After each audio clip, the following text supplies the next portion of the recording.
There have been complaints about Andrew's activities actually going back 15 years. He would get his private jet on our tab. He would have what he called private time, where he would go and hang out with girls on a yacht. Epstein was a Russian asset.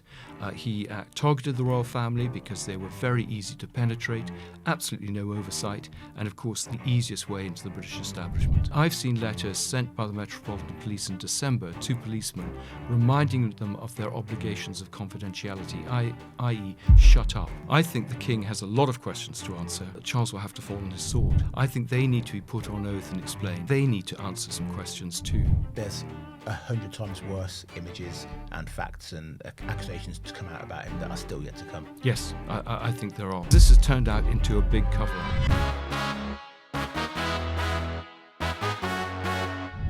Andrew Lownie, welcome back to the Daily Expresso.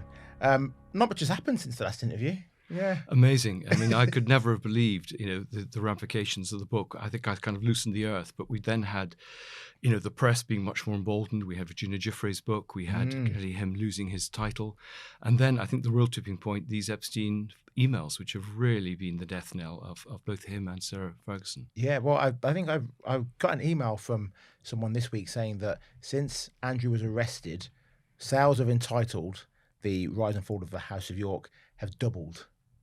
Yeah, one day it went up 400%, but I mean, it came from quite a low base. I mean, in the States, I think it was at 10,000th. We went up to 1,000 on Amazon, but here, I think moved from about 500 up to, I think, number 5. It just shows you the power of the press. Yeah, absolutely. And thank you, Royal Family. I mean, and Norfolk Police. Yeah.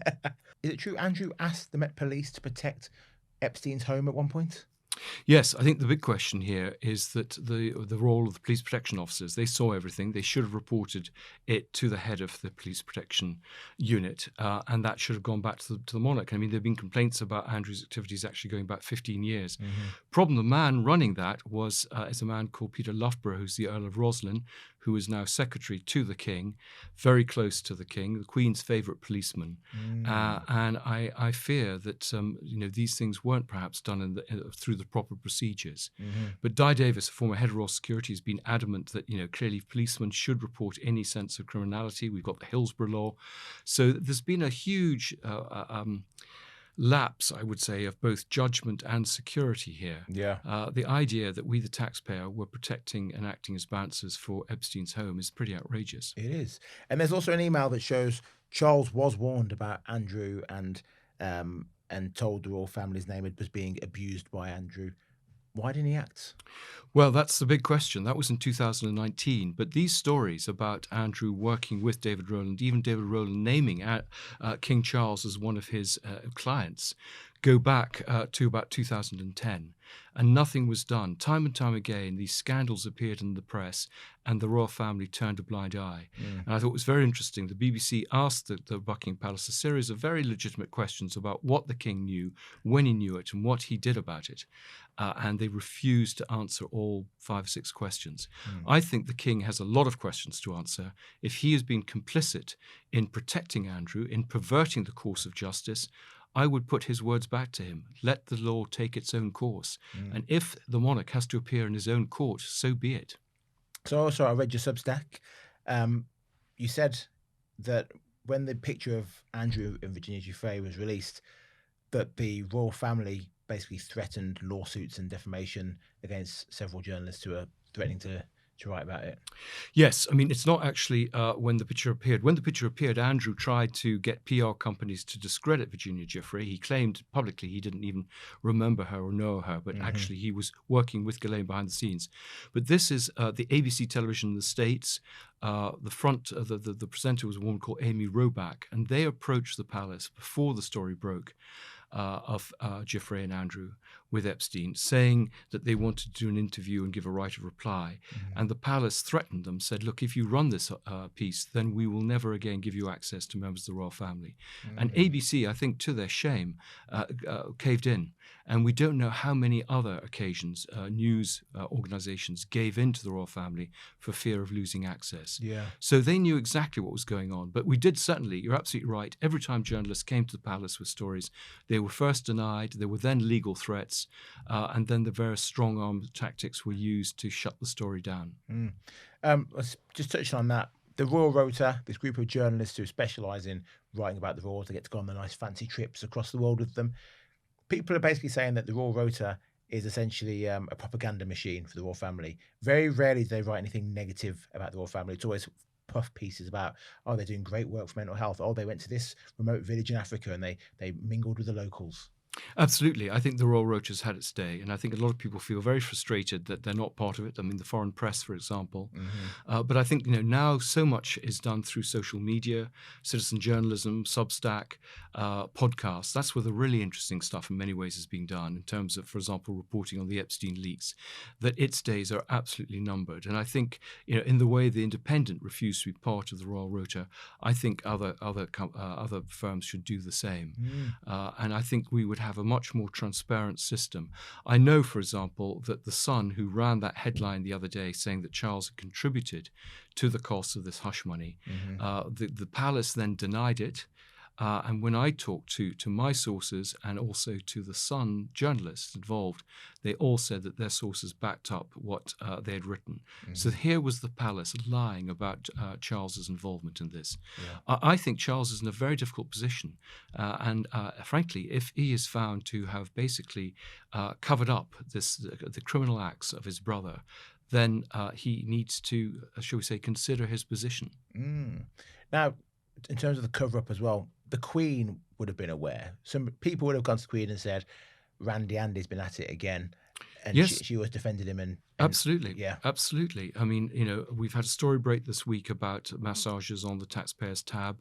Those whistleblowers in the UKTI did complain, but they were told, look, it's fine with the Queen, it's fine. The Permanent Under Secretary says it's fine. And so they couldn't do anything. But I think there's a story, I think I may have told you when we spoke before, about the $5 million in the suitcase from Kazakhstan. Yeah. That story was taken by the intelligence services to the Queen, or the Queen's private secretary, and they were basically sent away with a flea in their ear. And I have countless stories in Entitled of basically courtiers trying to shut down complaints. There was actually a safe in the Foreign Office, in the Permanent Under Secretary at the Foreign Office's office, of all the complaints that were coming in, and they were just locked away. They just knew there was no point reporting this. So I'm afraid the saintly Queen Elizabeth has quite a lot of responsibility for this crisis, which they brought upon themselves. And everyone always talks about Queen Elizabeth, but also her husband. There was a father there. Why do you think he didn't get involved and give his son a clip around the ear? Well, that's one of the big mysteries, Philip's role, because Philip had got the measure of Fergie. He, I think, was a very moral, upstanding man. But my understanding from the sources is that he deferred to the Queen on these things. And when it came to her favourite son, nothing could be done. I think of Margaret Thatcher and the way that she not only protected Mark Thatcher, another rogue, but also that she encouraged some of his business activities and helped them. And I think this is just, love is blind when you're a mum. Yeah. You mentioned about the massages that Andrew was having on the public dime. Rachel Reeves is now saying he should pay back all the money that was spent on those kind of things. Do you think it's going to be likely? Is he ever going to even admit to it? No, I think it's very unlikely. I mean, one is I don't think he could afford it. I mean, he was having massages the whole time. So even however wealthy he is. And two, I know a lot of those expenses were hidden. They were hidden in general accounting. I was told it'll be very difficult to actually work out how much he cost the taxpayer. I mean, one of the things he did was that he would get his private jet on our tab to go somewhere and do, let's say, a day's worth of activities. And then he would have what he called private time, where he would go and hang out with girls on a yacht. So there's an awful lot. I mean, just to try and work out what he cost the Exchequer, I think would be impossible. Well, what about removing him from the line of succession? This is what Australia's called for. I'm presuming many more of our territories are going to come forward and say the same thing. I think it's a piece of gesture politics, completely irrelevant. He's never going to come to the throne. He's never going to be a Councillor of State. This is parliamentary time that could be used on more important issues, like a parliamentary inquiry into his time as a trade envoy. I'd like the former heads of UKTI, the former ambassadors in Azerbaijan and Kazakhstan, who didn't talk to me, said they weren't interested, but who know everything that was going on. I think they need to be put on oath and explained what happened, because it wasn't just Andrew. Andrew was enabled by a whole network of officials, Hmm. diplomats, politicians, civil servants. And I think they need to answer some questions too. But I do think also the royal family will not want another parliamentary debate like we had the other day, the humble address. Hmm. I do think it's ridiculous that we still can't hold the royal family to account in Parliament, that the convention still remains. They only discussed him because he's now an ordinary citizen. Hmm. And I think that must be one of the new eras of reform, of introducing transparency to the way the royal family work. Because what this scandal is turning into is one of national security. The fact is, Epstein was a Russian asset. He targeted the royal family because they were very easy to penetrate, absolutely no oversight, and of course the easiest way into the British establishment. So you think he was, because yeah, you said Epstein was a Russian asset. I've also heard that maybe he was working for Mossad as well. Because if I was a super wealthy millionaire, billionaire going to an island where people are being accused of doing things with children, the last thing you're going to want to do is post the pictures of the activities. And yet all of these super wealthy, entitled people were going there and having pictures taken. So that wasn't just Epstein. Epstein was incredibly evil man, but that wasn't just Epstein trying to do it himself. That was probably someone else, a state behind Epstein, saying, "Get pictures of these people." Well, I mean, Epstein knew that if he collected compromat and he did film people at his properties, that he had a hold over them. Hmm. I think he worked that out himself. But clearly, you're absolutely right. He was tasked. He was tasked by a whole series of agencies, not just the Russians. You're absolutely right. He did have very close links to Mossad, as I suspect Ghislaine Maxwell did, as father certainly did. But he kind of traded in intelligence. So, it would be natural. Any intelligence agency would say, look, you're mixing with these very important people, presidents, heads of Israeli security, etc. Can you find out this? Can you use this as a way? We know that they like young boys. Can you use whatever system you've got to get information out of them and blackmail them? So there was a whole network of sort of trading of information that was going on, and these guys were compromised, and that was the reason that when he was arrested in 2008, he was given this lenient sentence because he was intelligence. And I think the thinking is that he was working for the CIA as well. We know that Trump was an informer for the FBI, and these guys all trade information to kind of keep the attention off them, go after their enemies. You don't sign up to one football team. You can be working for several. Okay. What do you make of the royal family stripping Andrew of the prince title? Because the critics are saying this separates them away from him a bit more, but he was enabled because he was part of the royal family. They protected him. They threatened people who were going to write stories about him. So taking away the prince title kind of almost absolves them and makes them seem that they're apart from him. Well, that's the narrative they're trying to create. It's the thing with the royal family. It's all window dressing. So they'll go through the motions of appearing to do something, but actually in reality it makes no difference. So he actually remains still a prince. I'm sure if he goes to the Middle East and does his business there, he will be treated like Prince Andrew. He won't be Andrew Mountbatten-Windsor. So this is stuff to kind of try and satisfy public disquiet, but actually makes absolutely no difference. He's left Royal Lodge. He's now in a 5-bedroom farm. He's now got 3 members of staff instead of 25. It's not a huge punishment. I think what's more important is that they should be saying that we will be more transparent, less secretive in future. We will actually, for example, pay capital gains tax, inheritance tax. We will perhaps look at the review of the sovereign grant, which is huge. We will reveal our security costs. We will generally kind of move into the 21st century. And at the same time, we will do everything possible to help a police inquiry. I mean, I've seen letters sent by the Metropolitan Police in December to policemen reminding them of their obligations of confidentiality, i.e. shut up. And so that doesn't quite square with the message that they're trying to present. Yeah. So, I mean, of course, there are lots of tame journalists who are buying this line, and the way they bought the line that Andrew was suicidal, the girls are innocent, all this rubbish. Well, how likely is it you think that Andrew can get a fair trial? If he ends up having to go to court, how can he get a fair trial now? Everyone in the country, everyone in the world knows who he is and what he's been accused of.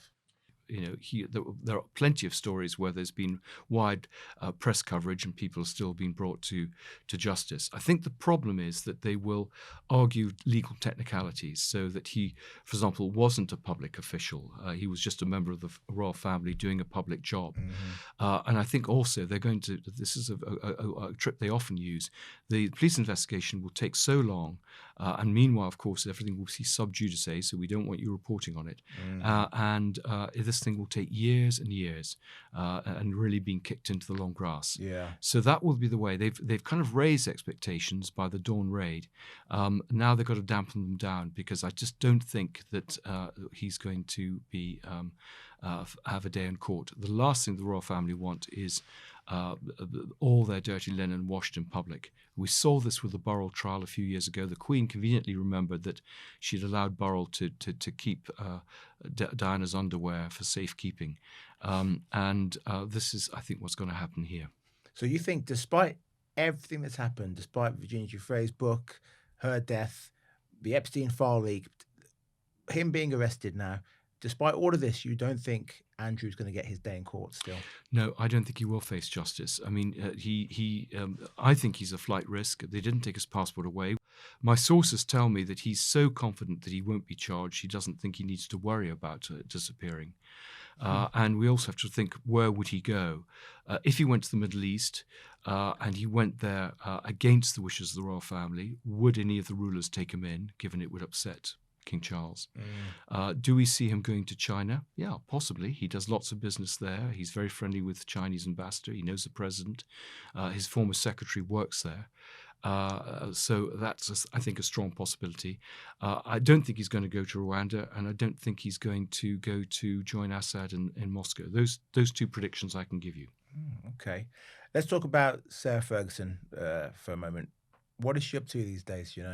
Well, that's $1 million question. I think she's probably trying to cadge money off people, trying to basically reinvent herself. And I think there will be enough people in the Middle East who are prepared to do business with her. She's still got a useful filofax of contacts. I suspect she'll be negotiating with newspapers and television programs, book publishers, to write some tell-all book.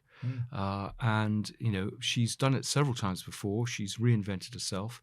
I think she'll do it again, having thought that, she was finished. But I thought she was finished when she was caught, selling access to Andrew in 2010.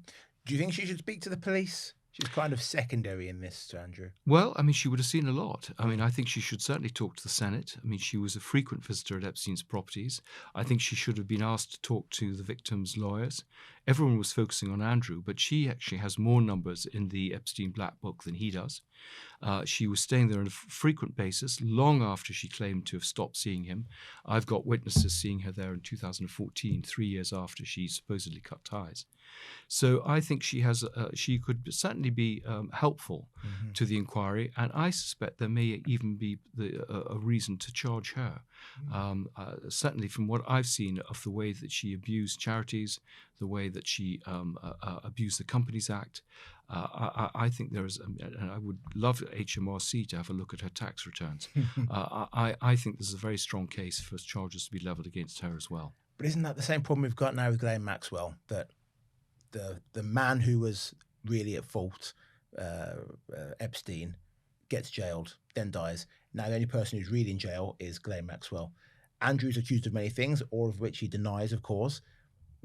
But you don't think you'll see his day in court, and yet it's perhaps more likely then that Fergie would end up perhaps going. Well, she may not have a day in court either. I mean, there clearly are a lot of people that they need to investigate, and I think have again questions to answer. I mean, David Stern, who was the point man for Andrew, who's been popping up a lot.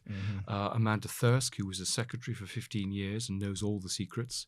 Dominic Hampshire, who was, again, the liaison with the Chinese. David Rowlands, with whom he was a business partner. Johan Eliash, who set up companies for Andrew and, again, was a business partner. All these people know lots, and I think they should certainly be questioned. I mean, and I think there may be cases against some of those. Mm-hmm. So I think we will see men get being charged. I think Okay. we're beginning to see people popping up in the States. Bill Mm-hmm. Gates has had to go on the back foot. Lex Wexner's had to be subpoenaed. We've got Clinton, who's prepared to be subpoenaed. So I think that the net is beginning to widen, but also to close in. Mm. So let's say hypothetically, Andrew gets spoken to again by the police, and he says, "Okay, yeah, I did this, I did that, etc., etc." And it comes out that, oh, actually, Charles knew about this. Great, Charles knew. Now Charles implicated, and actually Camilla knew. And there's all these witnesses, and there's people who work for the royal family still today who were working back then, who were all implicated. What are the chances of any of them having to come out and face the music? Or is it more likely that the royal family are going to do what they've continued to do all this time and just shut down the shop and, as you say, window dress to make it look like we're cooperating? We care about the victims, but actually we're not actually going to try and help properly. Well, I think that's exactly what's going to happen. I mean, the last thing they want is him to appear in court and say Charles knew all along. Mm. And that's their real worry. And that's what they're trying to, as you say, to try and shut down now. I mean, they're happy to throw Andrew under the bus. They're trying to blame the Queen now for everything. But Charles sort of ruled with the Queen for the last few years of her reign. He's been there 3.5 years. He was involved in the payment of that £12 million. So I think it's going to be very difficult for him to distance himself properly. And people are beginning to ask questions. I mean, not just people like me, but as I say, the BBC, David Dimbleby has raised questions. We've seen lots of editorials and papers, even from papers like The Telegraph, The Times, The Mail, who are normally very supportive of the monarchy. And my own feeling is that maybe in order for the monarchy to survive, Charles will have to fall on his sword. And in some ways, he will be the sacrificial victim of all this. William can start with a clean slate, no association, William, with Epstein. He took one of his charities took some money from somewhere, but I think that's a huge thing. But I think if Charles has been found to trying to suppress the story, as I believe, then I think his position becomes untenable. It's a human tragedy. The guy's waited all this time for the post. But if it's a way of saving the monarchy, of restoring trust and respect in the institution, then that may be the greatest service he can do this country. I've also read that despite everything we've heard thus far about Andrew, the most recent pictures we've seen of him playing with a ball that's in the shape of a breast with the child, that there's 100 times worse images and facts and accusations to come out about him that are still yet to come. Yes, I think there are. And certainly there's the things I know. I mean, I don't clearly have access to the Epstein papers, but from people I've talked to, stuff that we had to take out of the book for legal reasons, for the hardback, apps, and people who've come to me since the book came out. I've had about 150 pages of new material. I can't use it all, but from people who've come forward. And these are senior members of staff, senior diplomats, school friends, naval colleagues, all sorts of people have come out with some pretty extraordinary stories. So the updated version of your book is coming out May 21st, is that correct? Yep. And there's going to be more revelations? Yes. Things that are going to make King Charles's hair go even more grey? I hope so. Maybe make his hair fall out even. Well, I mean, yes. I mean, I think, there will be a lot of embarrassing revelations there because this has turned out into a big cover-up. I mean, I suspected that. All my books, in effect, are about the cover-up being greater than the original offence. I had that with Guy Burgess. I had that with Traitor King on Edward VIII. I've had that with the cover-up of Mountbatten's paedophilia. And this is what's happening here. I mean, and it's not just Charles. Lots of other people were involved in the cover-up. Will these revelations be the end of the royal family? No, I don't think they will. I mean, again, it depends how they play it. I mean, there's a lot of public anger. There's a lot of loss of trust and respect. But I think if they deal with it, if they actually face up to it rather than this, this head in the sand approach they've got at the moment, and really address the problem and are honest about what actually happened, I think people will forgive them. As I say, it may require a sacrificial victim like Charles. But then, they can keep going. William and Catherine are very popular. The monarchy itself is popular. I speak as a monarchist myself. I think it fulfills a very crucial role. We've seen it with the soft power with Trump. We've seen it the way it brings the nation together in times of crisis and tragedy. So I think it would be very sad if the monarchy fell. It survived 1,000 years. But I do think its public support is considerably eroded now, and this is a crisis of their own making. Andrew Lownie, thank you very much for joining us once again. Always a pleasure. Thanks for coming in. Thanks. Well, that is it for today's Daily Expresso special. If you want to comment, make sure you subscribe, like, and share. Bye-bye.